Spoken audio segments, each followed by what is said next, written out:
क्यों है खाटू श्याम जी के मंदिर में इतनी शक्ति? क्या है इसके पीछे छुपा हुआ रहस्य? आज मैं आपको एक ऐसी कहानी सुनाने जा रहा हूं जो सिर्फ कहानी नहीं है, ये एक दिव्य सत्य है। ये एक ऐसे भगवान की कहानी है जो कलयुग में हारे हुओं का सहारा बना, जिसका नाम सुनते ही रोंगटे खड़े हो जाते हैं, जिसके दर्शन मात्र से जीवन बदल जाता है। राजस्थान की धरती पर सीकर जिले में खाटू नामक एक छोटे से गांव में एक ऐसा मंदिर है जहां रोज लाखों लोग अपनी मुराद लेकर आते हैं। कोई रोता हुआ आता है, कोई हारा हुआ आता है, कोई टूटा हुआ आता है, लेकिन जो भी सच्चे दिल से आता है वो खाली हाथ नहीं जाता। लेकिन क्यों है इस मंदिर में इतनी शक्ति? क्या है वो रहस्य जो इस स्थान को दुनिया के सबसे चमत्कारिक धाम? कथा शुरू करने से पहले आपसे एक विनम्र निवेदन है। शास्त्रों में कहा गया है कि अधूरी छोड़ी गई कथा दुख और पाप का कारण बनती है, इसलिए इसे अंत तक अवश्य सुने। और अगर आप अपनी माँ से सच्चा प्रेम करते हैं तो इस वीडियो को लाइक करें, हमारे चैनल को सब्सक्राइब करें और कमेंट में माँ लिखकर अपना समर्थन दें। तो आइए बिना किसी विलंब के आरंभ करते हैं आज की प्रेरणादायक कथा। युगों पूर्व जब धर्म और अधर्म के बीच युद्ध की तैयारी हो रही थी, उस समय पांडुपुत्र भीम के पुत्र घटोत्कच के घर में एक अद्भुत बालक ने जन्म लिया। उसकी माता का नाम था मोरवी, जो अहिलावती के नाम से भी प्रसिद्ध थी। जन्म के समय ही आकाश में दिव्य प्रकाश फैला था, देवताओं के मृदंग बजे थे। ये बालक था बर्बरीक, एक ऐसा योद्धा जिसकी वीरता और शक्ति की गाथा आज भी कही जाती है। बर्बरीक के जन्म के साथ ही प्रकृति में अनेक चमत्कार हुए थे। वृक्ष फल फूलों से लद गए, नदियां मधुर संगीत बजाने लगी और पशु पक्षी आनंद में नृत्य करने लगे। ये सब इस बात का प्रमाण था कि कोई दिव्य आत्मा धरती पर अवतरित हुई है। बचपन से ही बर्बरीक में अद्भुत शक्तियां थी। जब वो मात्र 5 वर्ष का था, तब उसने एक हाथी को केवल अपनी मुट्ठी के बल पर रोक दिया था। 10 वर्ष की आयु में उसने एक दिन में 100 राक्षसों का वध कर दिया था। मां मोरवी ने अपने पुत्र को सिखाया था, हे पुत्र, जीवन में हमेशा याद रखना कि सबसे बड़ा धर्म है हारे हुए की सहायता करना। जो निर्बल है, जो असहाय है, जो संकट में है, उसके साथ खड़े होना ही सच्चा धर्म है। मां के इन शब्दों को बर्बरीक ने अपने हृदय की गहराई में बसा लिया था। वो जानता था कि उसकी शक्ति का उपयोग कमजोरों की रक्षा के लिए करना है। जब बर्बरीक 16 वर्ष का हुआ, तब उसने घोर तपस्या की। हिमालय की ऊंची चोटियों पर, जहां सिवाय बर्फ के कुछ नहीं था, वहां उसने भगवान शिव की आराधना की। महीनों तक केवल हवा पीकर, बिना भोजन के वो तपस्या में लीन रहा। भगवान शिव प्रसन्न हुए और उन्होंने बर्बरीक को 3 अद्भुत बाण प्रदान किए। ये बाण साधारण नहीं थे, ये दिव्य थे, चमत्कारी थे। पहला बाण ये शत्रु के सभी कमजोर स्थानों को चिह्नित करता था। जहां भी ये निशाना लगाता, वहां लाल रंग का चिन्ह बन जाता था। दूसरा बाण ये मित्रों और रक्षणीय व्यक्तियों को पहचान कर उन्हें चिह्नित करता था, उन पर नीले रंग का निशान बनता था। तीसरा बाण ये सबसे शक्तिशाली था। ये लाल निशान वाले सभी स्थानों को एक साथ भेद कर शत्रुओं का संहार करता था और नीले निशान वाले सभी को सुरक्षित कर देता था। माता मोरवी ने, जो स्वयं एक नागकन्या थी, अपने पुत्र को एक दिव्य धनुष प्रदान किया। ये धनुष इतना शक्तिशाली था कि इसकी टंकार से ही शत्रु भयभीत हो जाते थे। इस धनुष का नाम था महाकाल दंड। इस धनुष की विशेषता ये थी कि ये कभी नहीं चूकता था। जो भी लक्ष्य बर्बरीक मन में सोचता, वो तुरंत उस तक पहुंच जाता था। चाहे शत्रु कहीं भी छुप जाए, चाहे वो किसी भी माया का सहारा ले, ये बाण उसे ढूंढकर मार गिराता था। जब महाभारत के युद्ध की घोषणा हुई, तब बर्बरीक के हृदय में भी युद्ध में भाग लेने की इच्छा जगी। उसने सोचा, ये तो धर्म और अधर्म का युद्ध है, मुझे इसमें अवश्य भाग लेना चाहिए। लेकिन प्रश्न था किस पक्ष में? बर्बरीक के मन में कोई शंका नहीं थी। उसकी मां ने जो संस्कार दिए थे उसके अनुसार उसे हमेशा हारने वाले का साथ देना था। वो अपने नीले घोड़े पर सवार होकर कुरुक्षेत्र की ओर चल पड़ा। रास्ते में जो भी उसे मिलता वो पूछता, कुरुक्षेत्र में कौन जीत रहा है? सभी का एक ही उत्तर था, पांडव निर्बल है, कौरव शक्तिशाली है। ये सुनकर बर्बरीक का निर्णय और भी पक्का हो गया। वो पांडवों का साथ देगा। कुरुक्षेत्र के पास पहुंचकर बर्बरीक ने एक वट वृक्ष के नीचे विश्राम किया। वहां उसे एक युवा ब्राह्मण मिला जो अत्यंत सुंदर और तेजस्वी था। उसकी आंखों में अद्भुत गहराई थी, मुस्कान में दिव्य चमक थी। ये ब्राह्मण कोई और नहीं, स्वयं भगवान कृष्ण थे, जो बर्बरीक की परीक्षा लेने आए थे। वत्स, ब्राह्मण ने मधुर स्वर में कहा, तुम कहां जा रहे हो और ये 3 बाण लेकर क्या करोगे? क्या तुम्हें लगता है कि मात्र 3 बाणों से तुम युद्ध जीत सकते हो? बर्बरीक ने विनम्रता से उत्तर दिया, हे ब्राह्मण देव, ये कोई साधारण बाण नहीं है। एक बाण से मैं अपने शत्रुओं को चिह्नित कर सकता हूं, दूसरे से मित्रों को और तीसरे से सभी शत्रुओं का संहार। यदि आवश्यकता हो तो एक ही बाण से मैं सारी पृथ्वी को छलनी कर सकता हूं। ब्राह्मण ने मुस्कुराते हुए कहा, यह कैसे संभव है? वत्स, दिखाओ तो मुझे अपनी शक्ति। उन्होंने पास के एक विशाल पीपल वृक्ष की ओर इशारा किया और कहा, इस वृक्ष के सभी पत्तों को छेद दो, लेकिन ध्यान रहे एक भी पत्ता नष्ट नहीं होना चाहिए, केवल छेद होना चाहिए। बर्बरीक ने अपने पहले बाण को धनुष पर चढ़ाया। मन ही मन उसने संकल्प किया था, महादेव, इस वृक्ष के हर पत्ते के मध्य में छेद हो जाए। बाण छूटा और चमत्कार हो गया। वृक्ष के हजारों पत्तों में प्रत्येक के मध्य में एक सुंदर गोल छेद हो गया। पूरा वृक्ष मानो कलाकृति बन गया था। लेकिन यह चमत्कार यही नहीं रुका। ब्राह्मण के पैर के नीचे भी एक पीपल का पत्ता था, जिसमें भी छेद हो गया था। बर्बरीक समझ गया कि यह कोई साधारण ब्राह्मण नहीं है। तभी ब्राह्मण का रूप बदलने लगा। उनके चारों ओर दिव्य प्रकाश फैल गया। उनके सिर पर मोरपंख का मुकुट दिखाई दिया, हाथ में सुदर्शन चक्र और मुरली। ये थे स्वयं भगवान कृष्ण। बर्बरीक तुरंत उनके चरणों में गिर पड़ा। हे जगन्नाथ, हे कृष्णा, आपने मुझ पर कृपा की, लेकिन मैं समझ नहीं पा रहा कि आप मुझसे क्या चाहते हैं। भगवान कृष्ण ने बर्बरीक को उठाया और प्रेम से कहा, वत्स, मैं तुम्हारी शक्ति से प्रभावित हूं, लेकिन एक समस्या है। तुम्हारी शक्ति इतनी महान है कि यदि तुम युद्ध में भाग लोगे तो पूरा युद्ध असंतुलित हो जाएगा।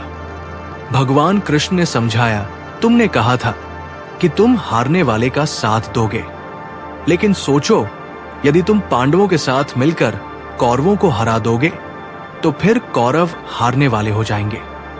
तब तुम्हारा धर्म होगा कौरवों का साथ देना, और यदि तुम कौरवों का साथ दोगे तो पांडव हार जाएंगे। तब तुम्हें पांडवों का साथ देना होगा। इस तरह तुम अकेले ही पूरा युद्ध लड़ोगे और सभी महारथी केवल तमाशबीन बनकर रह जाएंगे। बर्बरीक के मन में तूफान मच गया। उसने समझा कि भगवान सत्य कह रहे हैं। उसकी शक्ति वास्तव में इतनी प्रबल थी कि वो अकेले ही युद्ध का परिणाम बदल सकती थी। भगवान कृष्ण ने धीरे से कहा, वत्स, मैं तुमसे गुरुदक्षिणा मांगता हूं। अवश्य प्रभु, आपकी आज्ञा मेरे लिए सर्वोपरि है। मांगिए, क्या चाहिए आपको? मुझे तुम्हारा शीश चाहिए। यह सुनकर बर्बरीक के चेहरे पर एक पल के लिए उदासी छा गई। उसके मन में हजारों विचार आए। युद्ध देखने की इच्छा, वीरती पाने की चाह, यश कमाने की लालसा, सब कुछ एक पल में बिखर गया। लेकिन अगले ही क्षण उसके चेहरे पर शांति आ गई। गुरु का आदेश उसके लिए सब कुछ था। प्रभु, बर्बरीक ने दृढ़ स्वर में कहा, आपकी इच्छा मेरे लिए आदेश है। मैं अपना शीश अवश्य दूंगा, लेकिन मेरी एक प्रार्थना है।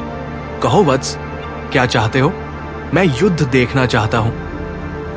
मेरा शीश काटने के बाद भी यदि वो युद्ध देख सके तो मैं अपने जीवन को सार्थक समझूंगा। भगवान कृष्ण ने प्रसन्नता से कहा, तथास्तु। तुम्हारा शीश न केवल युद्ध देखेगा बल्कि युद्ध की संपूर्ण गाथा को समझेगा भी। और सुनो, एक और वरदान देता हूं, कलयुग में तुम मेरे नाम से पूजे जाओगे, लोग तुम्हें श्याम कहकर पुकारेंगे। बर्बरीक ने अपनी तलवार निकाली। भगवान कृष्ण के सामने झुकते हुए उसने कहा, हे कृष्णा, ये शीश आपको समर्पित है, इसे स्वीकार कीजिए। एक ही वार में बर्बरीक ने अपना शीश काट दिया। आकाश से पुष्प बरसने लगे, देवताओं के मृदंग बजे और एक दिव्य प्रकाश चारों ओर फैल गया। कटा हुआ शीश भूमि पर गिरा, लेकिन उसकी आंखें खुली रही, चेहरे पर तेज बना रहा। भगवान कृष्ण ने उस शीश को उठाकर कुरुक्षेत्र के युद्ध क्षेत्र के पास एक ऊंचे स्थान पर रखा, जहां से संपूर्ण युद्ध दिखाई देता था। 18 दिन तक चले महाभारत के युद्ध में बर्बरीक का शीश सब कुछ देखता रहा। उसने देखा कि कैसे महान योद्धा एक एक करके वीरगति को प्राप्त होते गए। उसने देखा भीष्म का शरशय्या, अर्जुन की वीरता, कर्ण का दान, द्रोणाचार्य का त्याग। लेकिन सबसे बढ़कर उसने देखा भगवान कृष्ण की लीला, कैसे वे धर्म की स्थापना के लिए हर पल युद्ध को संचालित कर रहे थे। युद्ध समाप्त होने पर जब पांडवों में विवाद हुआ कि सबसे बड़ा योद्धा कौन था, तब भगवान कृष्ण ने बर्बरीक के शीश से पूछा, तुमने पूरा युद्ध देखा है, बताओ सबसे महान योद्धा कौन था? बर्बरीक के शीश ने उत्तर दिया, प्रभु, मैंने देखा कि युद्ध में केवल आपका सुदर्शन चक्र और द्रौपदी के बाल दिखाई दे रहे थे। चक्र शत्रुओं का संहार कर रहा था और द्रौपदी के बाल धर्म की रक्षा कर रहे थे। बाकी सभी योद्धा तो केवल निमित्त मात्र थे। ये सुनकर सबको समझ आया कि युद्ध का वास्तविक संचालक भगवान कृष्ण थे। युद्ध समाप्त होने के बाद बर्बरीक का शीश रहस्यमय रूप से गायब हो गया। कहा जाता है कि वो आकाश मार्ग से उड़ता हुआ राजस्थान की दिशा में चला गया। सैकड़ों वर्ष बीत गए, कलयुग का प्रभाव बढ़ने लगा, धर्म की हानि होने लगी, अन्याय बढ़ने लगा, लोग दुखी होने लगे। तब भगवान कृष्ण के वरदान के अनुसार बर्बरीक का समय आया कलयुग में अवतरित होने का। राजस्थान के रींगस नामक स्थान पर एक धर्मात्मा ब्राह्मण रहता था। उसका नाम था ज्योतिष शास्त्री पंडित सोमदत्त। वो नित्य पूजा पाठ करता था, गरीबों की सेवा करता था। एक रात उसे स्वप्न आया। स्वप्न में एक दिव्य पुरुष दिखाई दिया जिसकी आभा अद्भुत थी। उसने कहा, मैं बर्बरीक हूं, महाभारत का योद्धा। कलयुग में मैं श्याम के नाम से पूजा जाऊंगा। तुम कल प्रातःकाल नगर के बाहर पीपल वृक्ष के नीचे खुदाई करो, वहां तुम्हें एक दिव्य शीश मिलेगा। अगले दिन पंडित सोमदत्त ने अपने मित्रों के साथ उस स्थान पर खुदाई शुरू की। थोड़ी खुदाई के बाद ही मिट्टी से एक अद्भुत तेज निकलने लगा। जैसे जैसे खुदाई आगे बढ़ती गई, तेज और भी प्रखर होता गया। अंत में एक अद्भुत शीश मिला। ये शीश जीवंत लगता था। इसकी आंखें बंद थी, लेकिन चेहरे पर दिव्य शांति थी। शीश के चारों ओर प्रकाश फैला हुआ था। जैसे ही शीश को बाहर निकाला गया, आकाश में इंद्रधनुष दिखाई दिया, फूलों की वर्षा हुई और मधुर संगीत की आवाज आई। पंडित सोमदत्त ने शीश को एक पवित्र स्थान पर रखा। उसी रात उन्हें फिर स्वप्न आया। इस बार स्वप्न में भगवान कृष्ण दिखाई दिए। वत्स, भगवान कृष्ण ने कहा, इस शीश को यहां से खाटू नाम के स्थान पर ले जाना है। वहां एक कुंड है जो मेरी दिव्य शक्ति से बना है। उसका नाम श्याम कुंड है। वही बर्बरीक का स्थायी निवास होगा। लेकिन प्रभु, खाटू कहां है? पंडित ने पूछा। तुम केवल शीश को लेकर चलते जाओ। जहां शीश रुकना चाहेगा, समझ जाना कि वही स्थान है। पंडित सोमदत्त ने शीश को एक दिव्य पट्टी पर रखा और यात्रा शुरू की।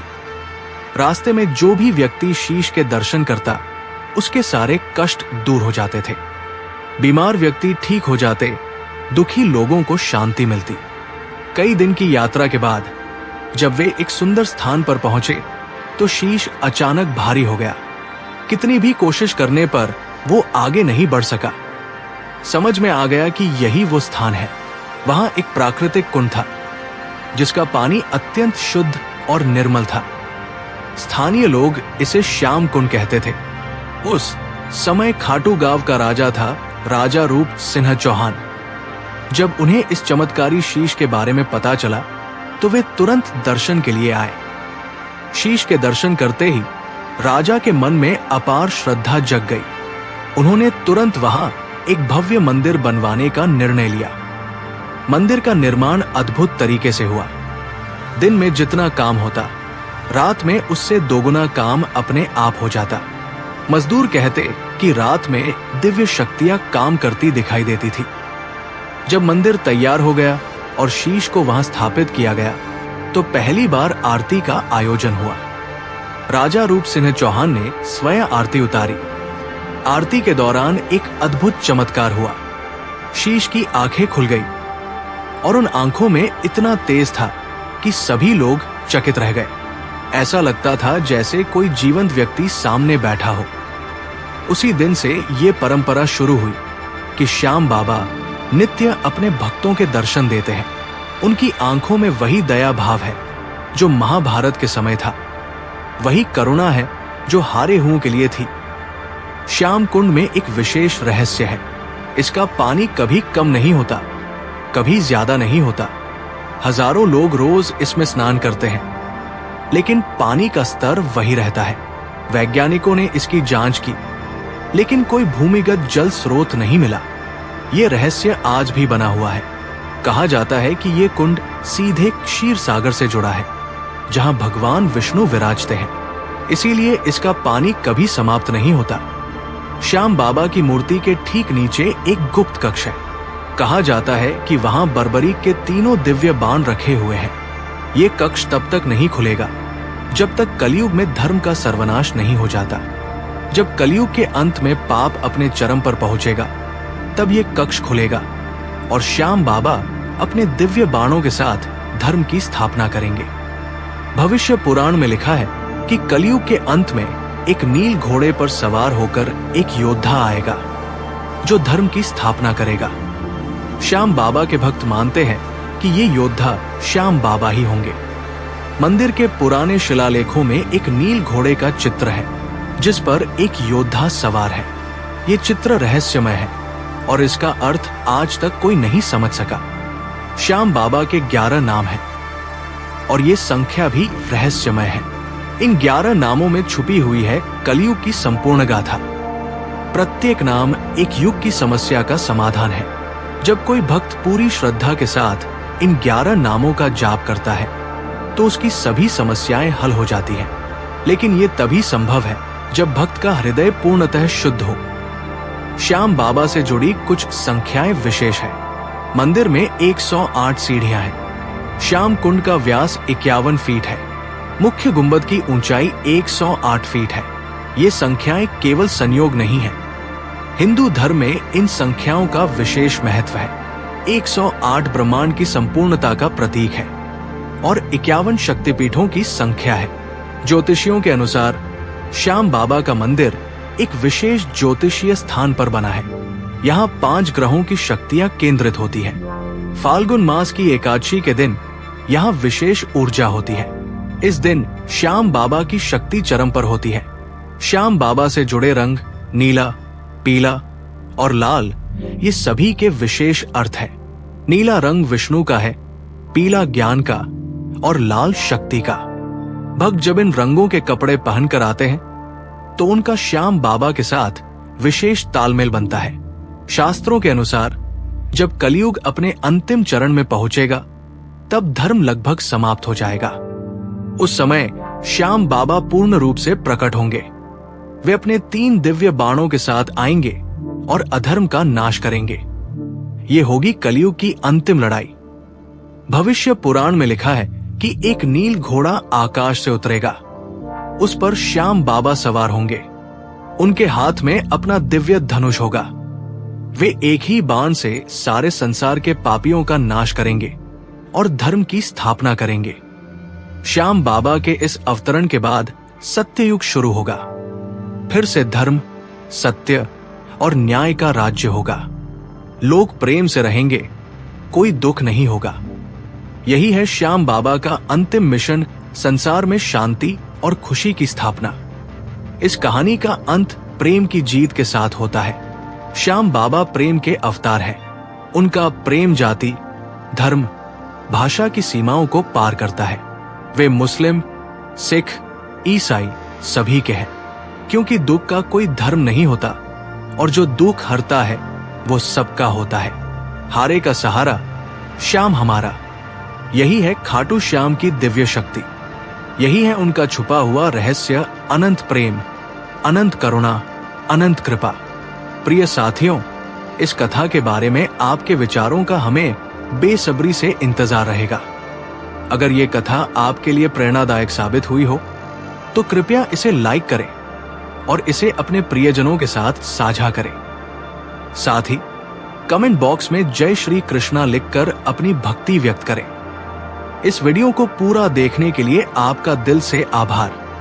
जय श्याम। हारे का सहारा, श्याम हमारा।